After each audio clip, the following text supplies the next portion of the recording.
Klarifikasi Ustadz Adi Hidayat tentang musik. Itu kan ada cuplikan yang viral ya, kurang lebih 2 menit lah ya. Kemudian diambil sedikit. Nah, materi yang diambil itu ada di pengkajian Ramadan yang dilangsungkan di Universitas Muhammadiyah Jakarta. Berlangsung dari 8 sampai 10 Ramadan. Itu di kisaran 18 sampai 20 Maret 2024. Jadi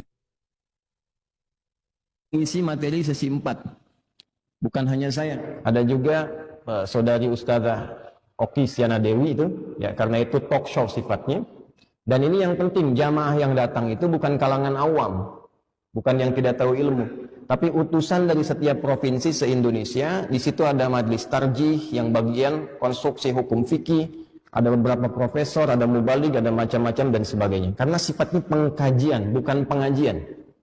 Beda. Kalau pengajian, ngaji, kita belajar, ya, dan seterusnya. Kalau pengkajian itu analisis, menganalisis, meneliti, dan melahirkan satu kesimpulan. Baik, secara singkat dan padat saja, karena kita bagi dengan cepat, yang diambil di cuplik itu, diantaranya ada satu pertanyaan tentang hukum musik. Sebetulnya ada satu pernyataan, ada satu pertanyaan. Pernyataannya dari moderator yang menyamakan Quran dengan musik, dan saya bantah tegas itu dengan dalil, dan seterusnya. Yang kedua, yang ini yang penting, pertanyaan tentang musik, tentang hukum musik. Ya, nanti teman-teman bisa lihat tuh, klik aja di YouTube tuh gampang, pengkajian Ramadan UMJ, ya, nanti keluar tuh. Itu ada kurang lebih 2 jam di situ. Kemudian saya jawab dengan menyampaikan 2 hal. Pertama, ini standar kami. Saya menyampaikan sikap sebelum menyampaikan hukum.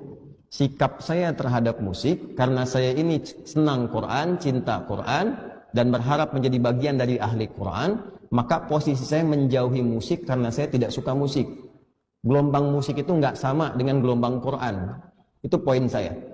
Itu sikap yang pertama saya sampaikan. Adapun terkait hukum, mesti jujur.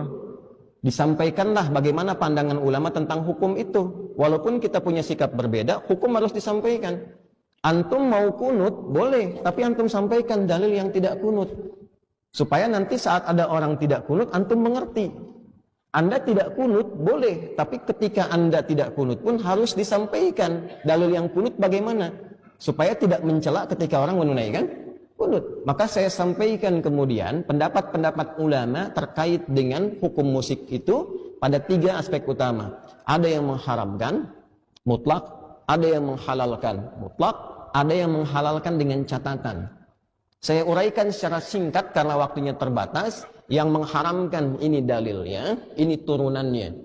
Yang membolehkan seperti ini, yang mutlak itu langsung saya tolak, ini abaikan saja. Yang membolehkan dengan catatan begini, begini, begini. Kemudian didialogkan.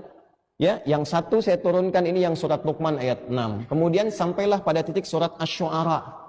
Saya sampaikan makna Asy-Syu'ara jamak dari kata syair. Ya, syair itu artinya begini dan sebagainya.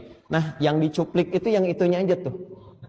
Ya, syair pemusik. Lalu disimpulkan dan dibuat sebuah framing.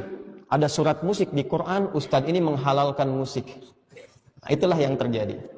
Nah, dan itu nanti bertanggung jawab di hadapan Allah Subhanahu wa Ta'ala. Kapan saya mengatakan saya menghalalkan musik?